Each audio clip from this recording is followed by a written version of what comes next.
this episode of CBS Radio Mystery Theater. If you've enjoyed this and want to hear more, please subscribe to this channel. You can also visit my other YouTube channel by searching Mr. Brian McCarthy in the YouTube search bar. Till then, thanks for listening.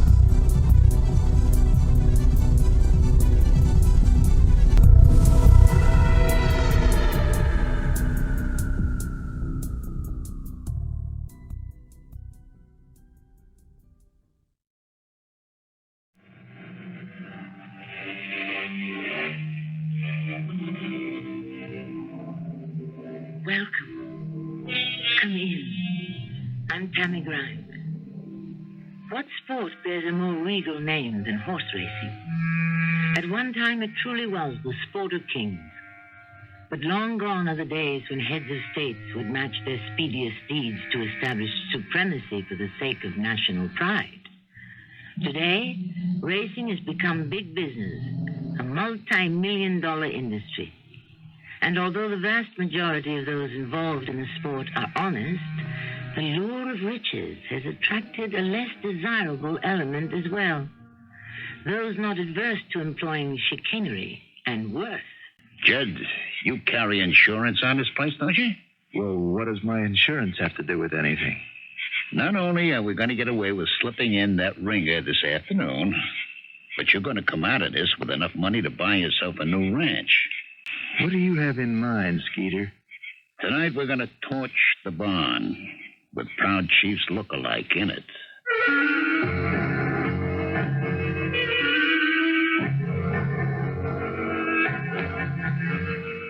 Our mystery drama, Barn Burner, was written especially for the Mystery Theater by Steve Lehrman and stars Russell Horton and Patrici, Elliot. I'll be back shortly with Act One. Owners of thoroughbred horses share a common dream: to someday possess a horse with the speed, stamina, and spirit that will qualify the animal as a true champion. Owner Jed Tracy, his wife Jody, and trainer Skeeter Winslow worked diligently to develop a horse named Proud Chief into an outstanding runner with unlimited potential. Their dream appeared to be on the verge of becoming reality. But moments ago, Proud Chief competed in his most recent race, and the trio is now facing a rude awakening. And those are the official results of the fourth race, ladies and gentlemen. I can't believe what I just saw. Proud Chief finished seventh and last. This was his worst race yet, Jed. He was hardly able to keep up. Those last three races have been disappointing. Disappointing? I call it a disaster. Jed, I've been training horses for over 20 years. We just ran smack dab into a wall of the worst racing luck possible. That's the only way to look at it. If only Proud Chief hadn't broken that bone in his hoof. Well, race horses do come back from that type of injury, Jody, more often than not. Proud Chief hasn't been able to, obviously. Well, I'm very upset. Jed, would you mind terribly if I took the car and drove back to the ranch now? Go ahead, Jody. Skeeter and I will see to Proud Chief. We'll be along in the van in a couple of hours.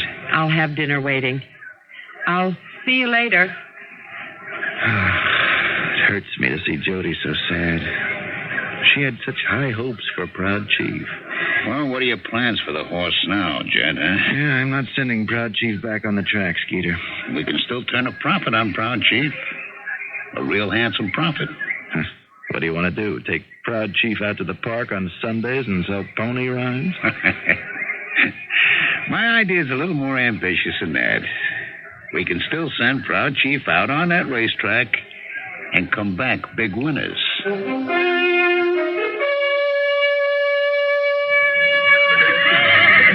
All right. Come on, now settle down, fella. I know you're not too fond of being paid. This will only take a couple of minutes now. Come on, Skeeter. What's this plan of yours? Well, the first thing I have to do is get on the phone to these friends of mine who do their racing out in Western Canada. Mm-hmm. What are they going to tell you? If they happen to have any bay geldings about 16 hands high racing up there. Skeeter, I hope you're not thinking what I think you're thinking. And what might that be, huh? You're looking for a ringer. Jed, we find a horse who can pass for Proud Chief's twin. except for the fact that this other proud chief can run fast enough to win races. We'll be setting ourselves up for some tidy profits. Skeeter, you gotta be crazy even to think of trying to pull such a stunt. I'm gonna pretend I never heard you say anything about this. All we have to do is send the ringer on a track once. Just once.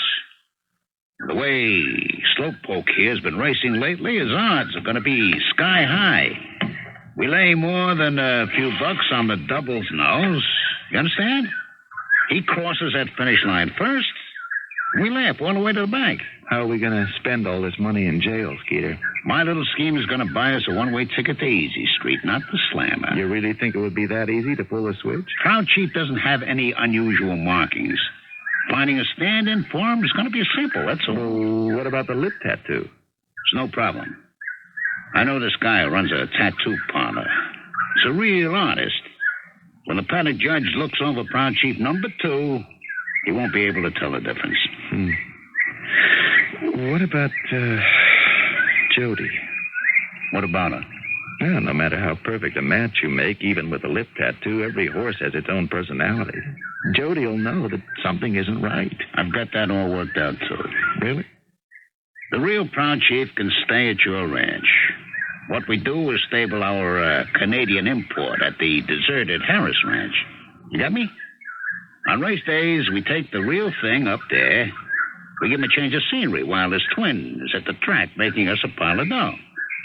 After the race, we take the ringer back to the empty stable and put Proud Chief in his home sweet home at your place. I just can't see my way clear to do this.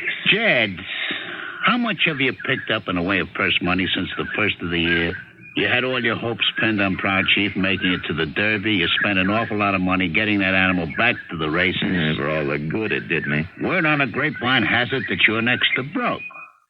We've both been living on dreams for a long time now, Jed. I finally have a way to make those dreams come true. One race, Skeeter. How's that? Are you saying you're in, Jed? I'll make the switch once. After that, you send the ringer back to where he came from, and we forget this whole thing ever happened.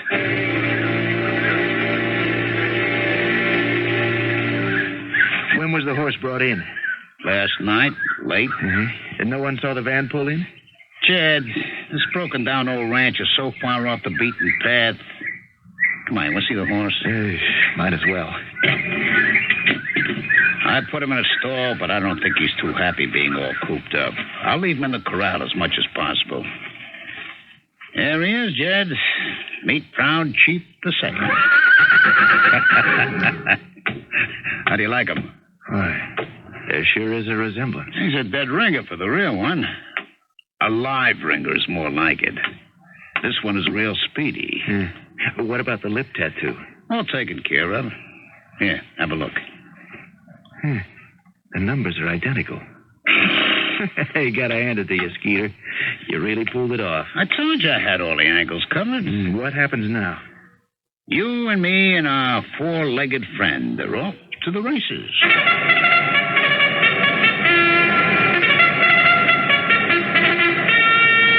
Jed, how come Jody's not here? She always comes out to see Proud Chief run. Proud Chief isn't racing today, remember? You didn't tell her, did you? Nah. Considering the way the real Proud Chief's been going lately, Jody didn't think it'd be any fun coming out to see him get beat. Well, if she was here, she'd be in for a pleasant surprise. I hope you're right. All my available cash is bet on this horse. The wisest investment you'll ever make. Look at the odds board. Those numbers are a sight for sore eyes, eh? Considering Proud Chief's last 3 miserable performances, 35 to 1 is about right. The horses have been loaded into the starting gate.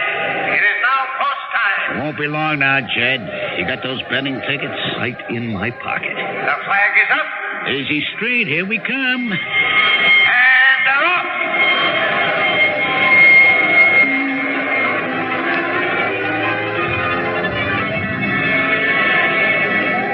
As the horses straighten out of the final turn and begin the stretch run for the finish, Foghorn has a commanding 3-length lead with the tired bugler boy in second and fading. And now with a rush on the outside, it's Proud Chief making a big move. He's in the middle of the start now, What I tell you, Jed? Here he comes. Now it's Proud Chief and Rum Runner for second. Proud Chief blows by Rum Runner and takes dead aim at Foghorn for the lead. It's Foghorn by a length, but here comes Proud Chief. Foghorn's lead is narrowing. They're neck and neck. And they hit the wire. It's Proud Chief by a nose. Proud Chief is your next winner. We did it. What I tell you, Jed? It was in a bag all the way. Oh, I'm glad that's over, Skeeter. I'll go to the cashier's window. You take the horse back to the paddock.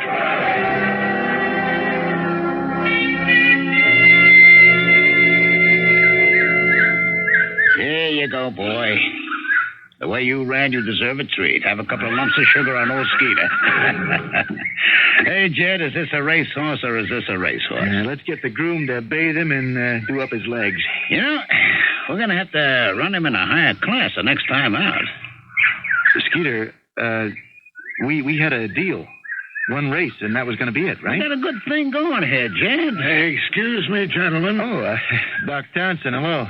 Congratulations on winning that last race. Proud Chief looked very impressive. Well, we're real happy about the way things turned out. Considering the way Proud Chief's been running of late, I could have sworn a different horse was out there on the track today. Doc, are you here as a friend or as the veterinarian for the Racing Association? Well, both capacities apply, I suppose. Your horse's reversal of form puzzles me greatly. Horses can be unpredictable animals. You know that, Doc. I want to talk to you about that last race in my office right now.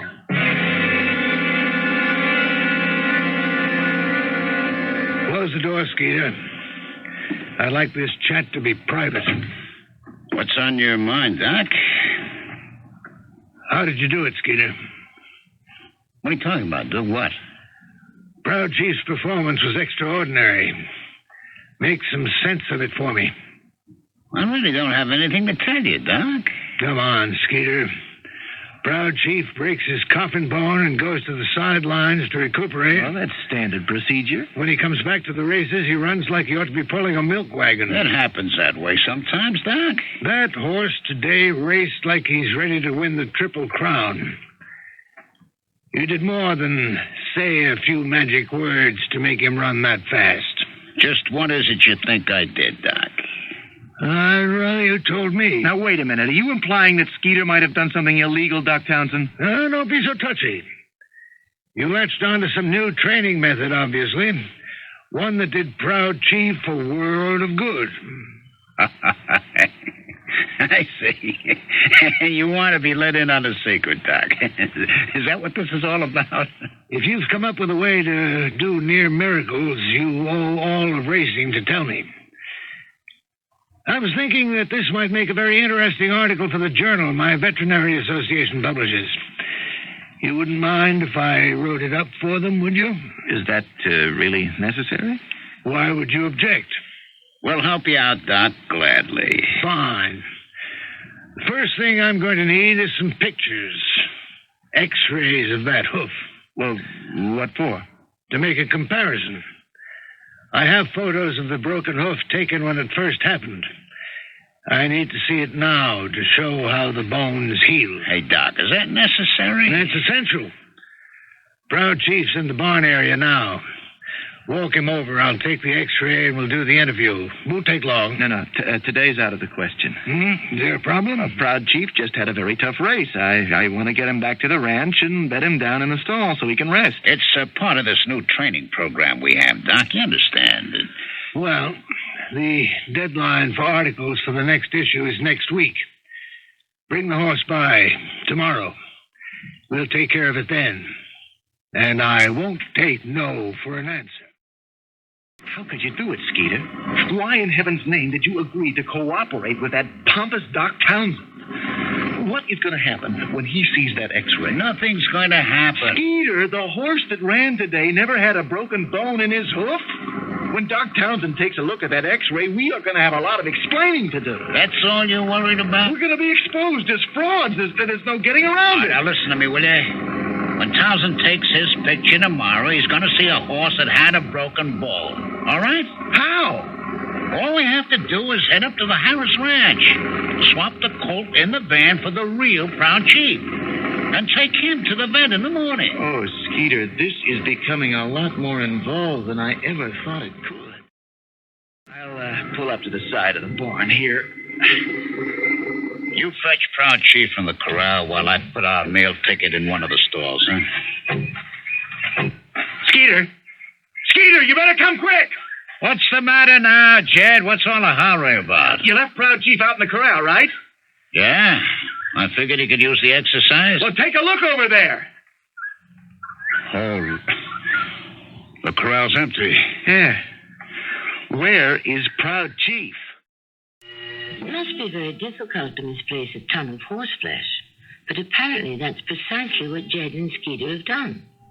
And it couldn't have happened at a more inopportune time. One thing is certain.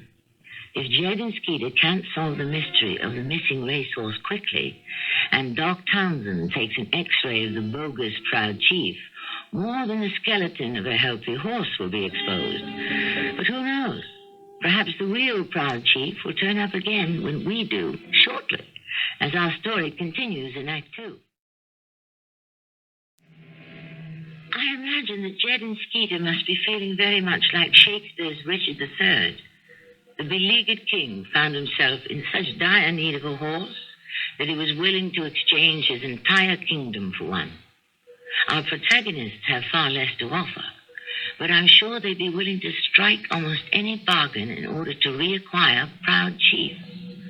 For the longer the thoroughbred remains at liberty, Jed and Skeeter's chances of retaining their freedom diminish considerably. Look at the top part of that railing. It's broken clean in half. Yeah. Proud Chief must have jumped the fence. Now, why would he run off? Yeah, I think I know. Remember that thunderstorm we had a few hours ago? I came down like cats and dogs for about 10 minutes, so what? Thunder and lightning always made Proud Chief a little loco. The storm must have spooked him to the point where he took off to try to get away from the noise and everything. Oh, terrific, terrific. Could be anywhere by now, huh? He's had plenty of time to travel, that's for sure. All right, what do we do now? Well, we look for him, Skeeter, and we better hope we find him.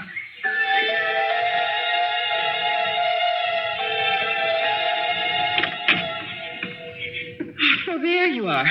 I was about to call the sheriff. Don't you realize how late it is? I've been worried. You needn't have fretted, Jody. We're fine. It doesn't take all this time to do up a horse after he's raced. Where have you been? Skeeter and I got a little sidetracked. Well, I hope you're planning to perk up. Those long faces won't do at a celebration dinner. What are we celebrating? Well, one of the stable hands called and told me about Proud Chief winning. If that doesn't qualify as a special occasion, I don't know what would. Seeing Proud Chief get his nose up at the wire was quite a sight. I'm sorry you missed it. Now, you can tell me all about the race while we're eating. Wash up while I put the food on the table. I'll meet you in the dining room in 5 minutes. Not that I have much of an appetite. If we can't deliver the real Proud Chief to Doc Townsend by 9 tomorrow morning... I can't figure out where that fool horse ran off to. We searched everywhere. We'll head out at daybreak and look some more. Maybe we'll get lucky. We should have realized we could never get away with this. Jed, we got a pile of money sitting in the glove compartment of that van outside. I'm not giving it back. Face it, Skeeter, there is no way out of this. Jed, you carry insurance on this place, don't you? Well, what does my insurance have to do with anything? Jed, not only are we going to get away with slipping that ringer in this afternoon, but you're going to come out of this with enough money to buy yourself a brand new ranch. What do you have in mind, Skeeter? The only way we can be accused of doing anything wrong is if there's incriminating evidence against us. Right? So? Tonight we're going to torch the barn with Proud Chief's look-alike in it.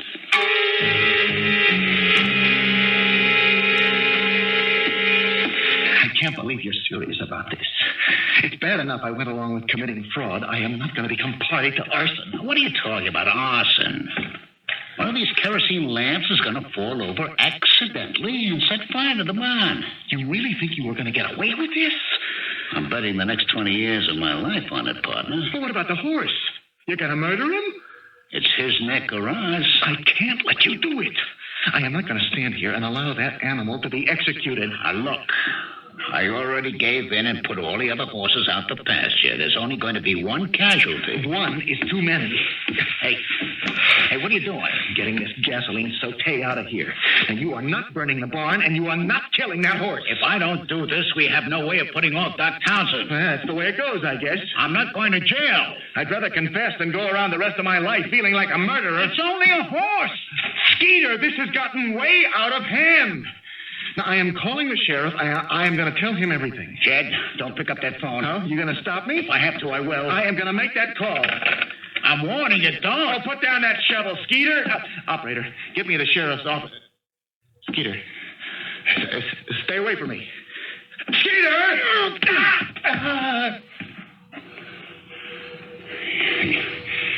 You shouldn't have called my bluff. Now there's going to be two casualties.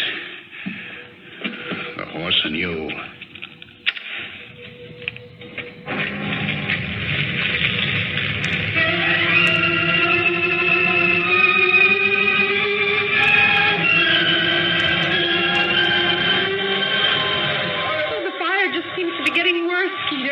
Volunteer fire department's doing the best they can, Jody. The whole barn is in flames. You haven't seen Jed? Not a sign of him. You're sure he ran into the barn? When we saw the flames, we both rushed in there to try and save as many horses as we could. You said you got most of them out to the pasture. Jed wanted to go in one more time. By then, the flames were all around. I told him it was too dangerous. He wouldn't listen. But Jed can't be trapped in there, Skeeter. He can't be. I pray you're right, Jody.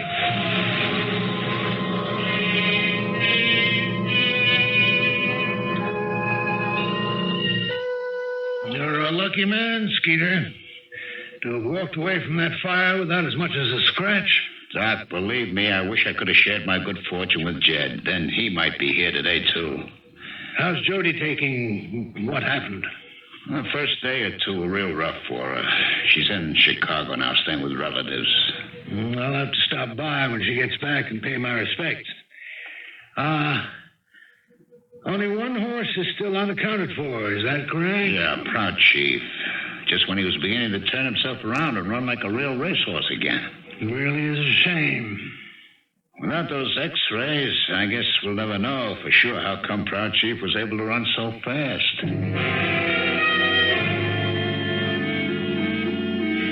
Take this, Skeeter. It's for you. What is this, Jody? Well, don't you recognize a check when you see one?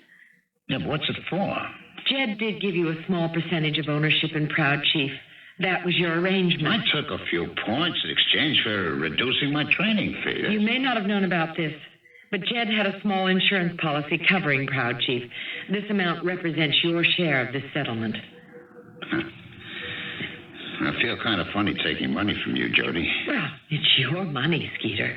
Take it, please. Okay. Thank you, Jody. That check doesn't exactly constitute a fortune. Do you have any idea what you'll do with it? There's only one thing I've ever done with the money I've managed to accumulate. You know that. You're going to buy a racehorse. There's a big auction in Kentucky over the weekend. Maybe I'll head down there and see if I can buy me a horse that will make visiting the winner's circle a habit. Good luck. Thank you, dear. I have an idea, though, Jody. Why don't you come with me?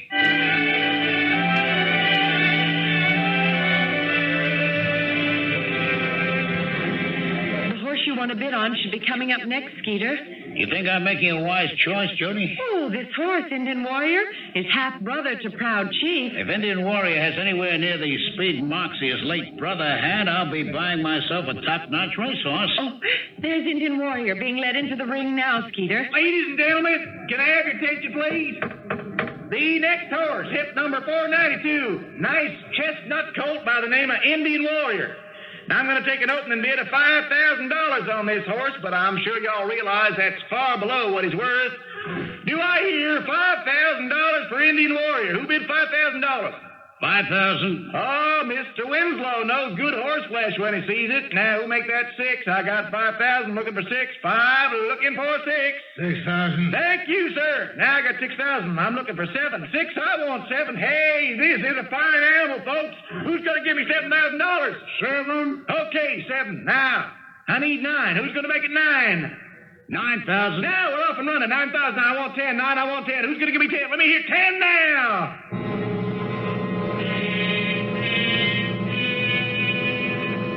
It looks like the bidding is down to you and that man in the cowboy hat, Skeeter. And that man owns one of the biggest racing operations in the Southwest, Jody. He's got a much bigger bankroll than I have. I got $17,000 for Indian Warrior, Mr. Winslow. Are you going to let Mr. Marshall have that magnificent animal for that piddly price, or will you make it $18,000? 18,000. Yeah, what do you say to that, Mr. Marshall? 19,000. 20. That's as high as I can go, Jody. The bid is $20,000. 20, I'd like to make it 22. Will you do that for me, Mr. Marshall? 20 to 22. 20 to 22, perhaps? Look, Skeeter, that man Marshall has turned his back. It appears that Marshall reached his limit just as I got to mine. Indian Warrior is going to be yours, Skeeter. This horse is sold for $20,000 to Mr. Skeeter Winslow. You got yourself quite a bargain there, Skeeter.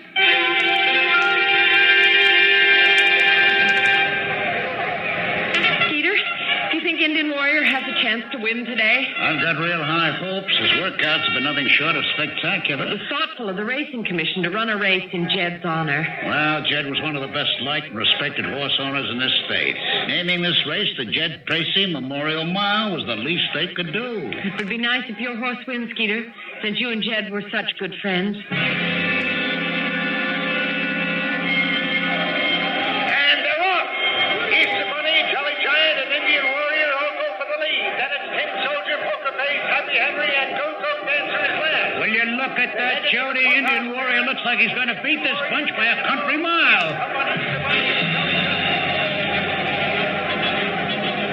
As the field heads down the backstretch, Indian Warrior has a commanding 8-length lead, with Poker Face second, Jolly Giant third, Happy Henry fourth, and far back to Tin Soldier and Go-Go Dancer. It's all Indian Warrior. Wait a minute, ladies and gentlemen. The pack is beginning to come to Indian Warrior. We may have a horse race to the finish after all. What's going on out there? It looks like somebody put the brakes on Indian Warrior. He's all but stopped running. Now Poker Face and Happy Henry are only 2 lengths back of Indian Warrior. Now 1. The 3 horses are neck and neck for the lead. Indian Warrior has run himself out. He's back to 4th and fading last. This wasn't supposed to happen, Jody. It looks like Indian Warrior isn't the horse you thought he was, Skeeter. I don't understand this at all. Maybe he's gone lame. He was sound as a dollar when he walked onto that track. Take a look through my binoculars. Perhaps you can spot something that will tell you what the problem is. Yeah, all right. Hey, Jody, I don't believe what I'm seeing. What is it? Indian Warrior is wearing saddlecloth number 4, right? Yes? Well, I'm looking through these glasses. I can see the horse up close. The horse wearing that number has a white blaze across his face. So? Indian Warrior doesn't have that kind of marking. What are you saying, Skeeter? The horse on the track looks a great deal like Indian Warrior, but that isn't him. How can that be? There's only one answer comes to mind. Somebody slipped in a ringer.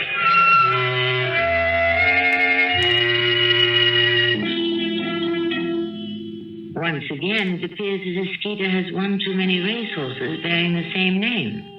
Only this time, his reaction suggests no prior knowledge of the existence of this apparent imposter.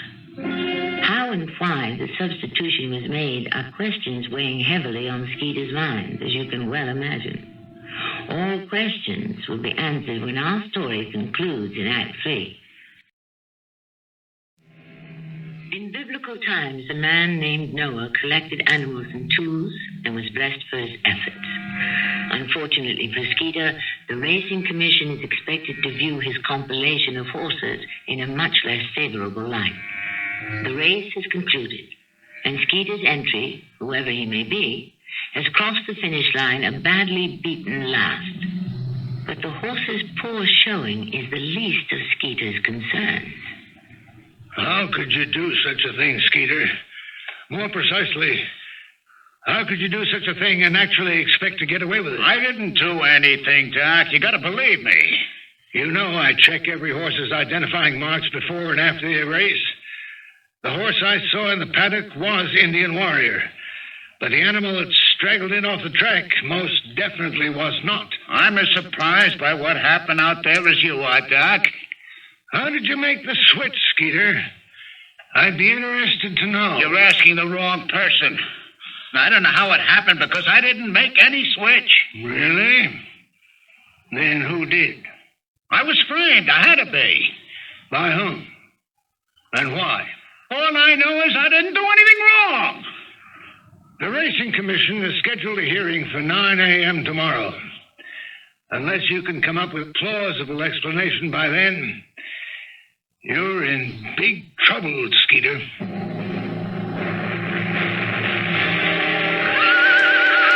We're lucky these few stalls are still usable, Skeeter. The barn will be rebuilt soon enough. Could you break open another sack of oats? I'd like to finish feeding the horses. Yeah, sure. I hope you won't have too much trouble finding someone to help you out around here after I'm gone, Jody. Skeeter, you aren't thinking of running away or doing something foolish like that, are you? Oh, it sure crossed my mind. Whatever I tell that commission, they aren't going to believe me. You've gotten yourself into a bit of a fix. By this time tomorrow, my license to train's going to be revoked. And that's only if I'm lucky. I could wind up in jail. Jody, I'll swear on a stack of Bibles that I knew absolutely nothing about that ringer taking Indian Warrior's place. Somehow I don't think that's going to be enough to get you off. Well, you believe me, don't you? As a matter of fact, I do. For the life of me, I cannot figure out how that switch was made. I have an idea about that, Skeeter. Would you care to hear my theory? Yeah, gladly. We were with Doc Townsend when he checked Indian Warrior's lip tattoo in the paddock before the race. So the substitution had to take place while the horse was en route to the track itself. Yeah, but where? Well, in that long, dark tunnel that runs from the paddock area out under the grandstand and out to the main track. You're saying that the real Indian Warrior walked into that tunnel, but the ringer walked out? Right. Well, how in the world would a switch like that be made without everyone in the tunnel knowing about it? Well, it would be difficult, but not impossible.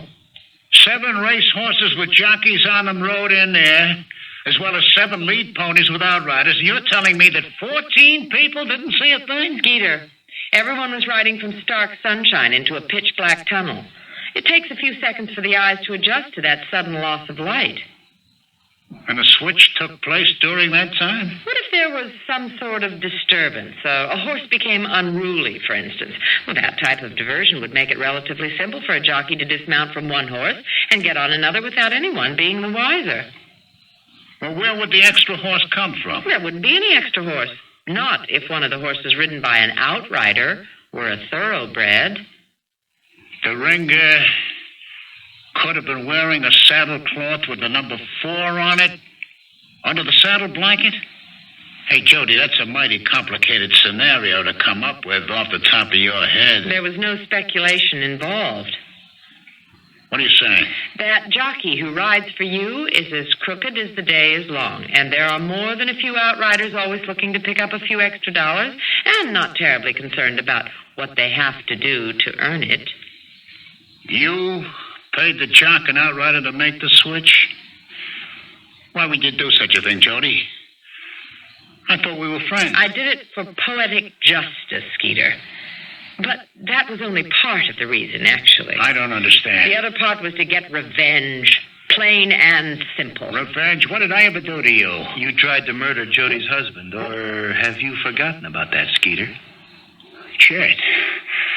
Hey, Chet, what are you doing? Alive? I am alive, Skeeter. You aren't seeing any ghosts. But you burned up in that fire. You almost burned up in that fire, Skeeter. You gave me a pretty good rap on the head with that shovel. I came to just before the flames engulfed the barn. Yeah, lucky. In all the confusion, I managed to slip away.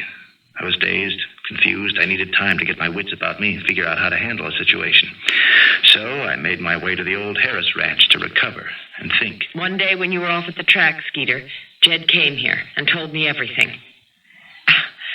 I never realized that you could be such a monster. Jody's first reaction was to have me call the police and confess everything. I see. Well, she changed her mind, obviously. I'm sure she doesn't want her precious husband behind bars. right? I don't condone what you and Jed did, Skeeter. Not for 1 minute. It's been so frustrating for Jed and myself, knowing you deserve to be punished, yet being helpless to do anything about it. If you had an ounce of guts, Jed, none of this would have happened. It wasn't until Jody told me about your buying that racehorse that I finally hit upon a fitting way to even the score. Pulling that switcheroo at the track was your idea, huh? Well, figures. All right. It appears as if you two have painted old Skeeter into a tight little corner. You're getting off easy, considering. Somehow the idea of getting hung out to dry all by my lonesome doesn't please me. What's to prevent me from walking into that commission hearing in the morning and telling them that Jed Tracy isn't quite as dead as everybody thinks? Do that, Skeeter. The facts about the first fraud are bound to come out. People might begin to think that the barn burning wasn't an accident after all. So Skeeter Winslow takes a fall and Jed and Jody live happily ever after. Is that it? No. If I reappeared in this town, it would cause more problems than it would solve. Jed and I are going to move away. Start over where no one knows us. Yeah, you'll be able to start over in the lap of luxury, thanks to that nice little bundle of dough I helped you win on that race that we fixed. We'll be making our new beginning from scratch, Skeeter. That money has blood all over it. We wouldn't feel right about spending a cent of it. Jed will be making full restitution. Well, how do you give a refund from the grave? In a couple of days, the Horsemen's Benevolent Association is going to receive a rather healthy donation sent in anonymously. You've got to be kidding me. Hopefully, the money will do enough good to erase the way it was gotten. Well, I suppose you can afford to be a bleeding heart. The insurance money you'll collect from the bond going up will keep you solvent for a while. There won't be any check from the insurance company, Skeeter. I thought they were all set to pay off. They were. But they'll change their mind when I tell them that I started the fire. Well, why would you tell them a thing like that? Because Jody and I refuse to profit from this mess in any way, Skeeter. Hey, people go to jail for arson. Not when they knock over a lamp and start a fire unintentionally. Jody went into shock, thinking I died in the fire, so it took her this long to come forward with the facts. Skeeter, you get off my property. I don't ever want to see you again. You're not going to get away with this. We already have, Skeeter. If I've got to pay, so do you, Jed, and you too, Jody. Mention our names to the authorities, and you'll only be making things worse for yourself. I'm not going to speak ill of the dead, because that's just what you're going to be. I am in no mood to listen to your threats, Skeeter. Everyone thinks you went to your just reward in that fire. I got nothing to lose by finishing the job now.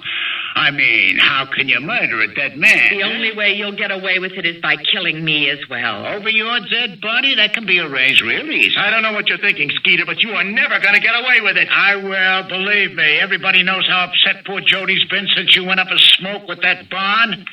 It's not unusual for a despondent widow to do something drastic. So when someone comes in here and finds Jody swinging from the rafters, they'll think she couldn't live without a beloved husband anymore and just committed suicide. Jed, he's going for that pitchfork. Don't try it, Skeeter. This time there's something more substantial than a telephone in my hand. Put down that rake. If you think you can fight me off with that puny stick, you got another thing coming. Jed, be careful. Hey, this is kind of fun, Jed. Dueling with sticks. Just like one of those Robin Hood movies, huh? Jed, don't let Skeeter back you into that stall. I don't seem to have much choice in the matter. What's behind me? Jed Yearling is comfortable around people, yet he goes a little crazy when anyone gets near him. Maybe I should push you into that stall, Jed. You'd rather be stomped than dead, that is. Jed, look out. Jed!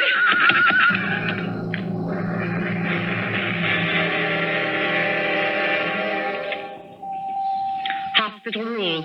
You can stay only a few minutes. The patient is still very weak. Wow. Look who's here. I never expected you to visit me. How are you, Skeeter? I wouldn't be lying in this hospital bed if I was the picture of health, would I? The doctor explained the extent of your injury. I'm sorry. Boy, you were real lucky to spin me around just as that horse decided to get mean. Had I made that move a second later, he would have kicked me square in the back instead of you. Crushed vertebrae never heal. Did you know that? Yeah. I still have trouble believing it, but the doc says I'll never walk again. Don't that beat all? Hey, come you and Jody aren't miles from here, starting that new life of yours? That plan went out the window when we saw you lying on the floor of that stable, all bent and broken. We called for an ambulance and waited for them to arrive. After what I tried to do to you, you couldn't leave me there to die? Oh, you really are a fool. I've gone to the racing commission. Oh, yeah? I'll bet they weren't too pleased to hear what you had to say. They handed the deposition I gave them over to the district attorney. Formal charges should be made in a day or so. Is fixing a horse race all we'll be charged with? I had to tell them about the fire, Skeeter. I wasn't about to let Jody lie for us. Yeah. I suppose they know all about that one-sided fight we had with that shovel, too, huh? No, they don't know anything about that, Skeeter. I've decided not to tell them. But I tried to kill you. Yeah. What could I possibly gain? Revenge. Isn't that what you wanted all along? Looking at you now, that seems very unimportant. Skeeter, you've already been given a harsher punishment than any judge could hand out. Jed and Skeeter were convicted on grounds of complicity to commit fraud and arson. It's funny how things work out. When Jed and Skeeter first joined forces, they vowed to leave their mark on racing. They made good on that promise. The tears that fell from Jody Travis's eyes as the men were led from the courtroom are testimony to that. I shall return shortly.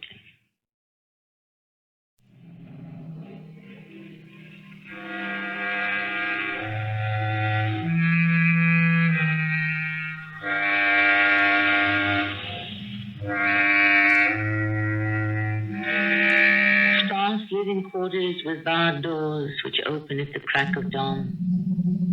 The day is spent under a watchful eye. There are periods set aside for rest and relaxation. At day's end, the doors swing shut and are secured.